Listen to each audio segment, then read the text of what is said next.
តែចេះស្ដាយមាត់អស់ក្រែមលេងនេះអូយបញ្ញាបៃអងអើយមើលសក់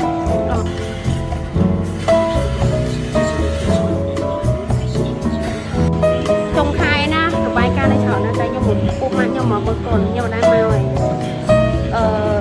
ខាងមកគុំយូរហើយឥឡូវនោះពុកម៉ាក់ខ្ញុំតក់ស្គប់ហើយបានហើយតក់សបូតឲ្យពុកម៉ាក់ខ្ញុំមួយទៀតហ្នឹងទៅទិញអីអញ្ចឹងទៅទិញអីខ្ញុំញ៉ាំ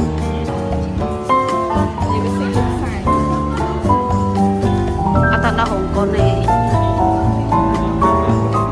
បើចេះបើទុកមិនដឹងអស់ចង់យកនឹងមួយដែរហ្នឹងហើយ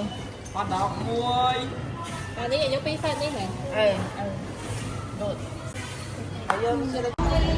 បើយើងមែនអូស្អាតណាស់នេះមើលបាន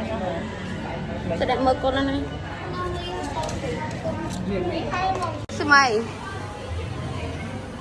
ម៉ៃកាន់មកសាច់មកមើលកូនណាតែមកអាស៊ីយូយើងចេញក្រៅម្ដងតែវាថាខោជើងប៉ាត់ជាមួយបើជើងហ្នឹងអីអញ្ចឹងណាវ៉ាវជូតគេចូលកូនគេមើលកក់គេមកមើលកូនហ្នឹងណាម៉ោង3:40តែឥឡូវនោះគ្រូហើយអត់បានចូលទៀតអ្នកនរគ្នាពួកម៉ាក់ខ្ញុំនៅឡើយអង្គុយនៅឡើយឈរកំងមហូបអត់កំងអីញ៉ាំណាអូយតែមហូបអីហ្នឹង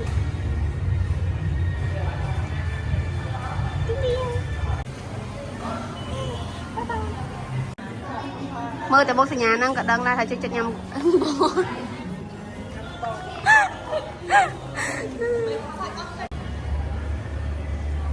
គេមកមើលកូនថ្ងៃទី1ដល់គ្នាអត់បានចូលណាហ៎គេមកមើលកូនថ្ងៃទី1của cô mẹគេថ្ងៃទី1ទៀតមើលឡើងខ្ញុំផងខ្ញុំចូលមកកូនមក3តែសន្តិតែខ្ញុំមក9បាយបាយពួកម៉ាក់ខ្ញុំគេឡើងមើលកូនអស់ហើយដោយសារតែខ្ញុំភ្លេចជប់បន្ទប់ទឹកនៅដល់ពេលឥឡូវហ្នឹងទៅឡើងទៅរោងកូនដើរទៅវិញម្នាក់ឯងអើហ្វិកខ្ញុំថ្ងៃនេះទៅដល់គ្នាឥឡូវខ្ញុំដល់រោងកូនហើយអូយម៉ែបើពេលហ្នឹងไปខកផ្ទៃមកគឺថាទឹកឆាក់អត់មានរឿងអីមើលមកគ្នាមើលគ្រឿងសុំប៊ីដល់គ្នា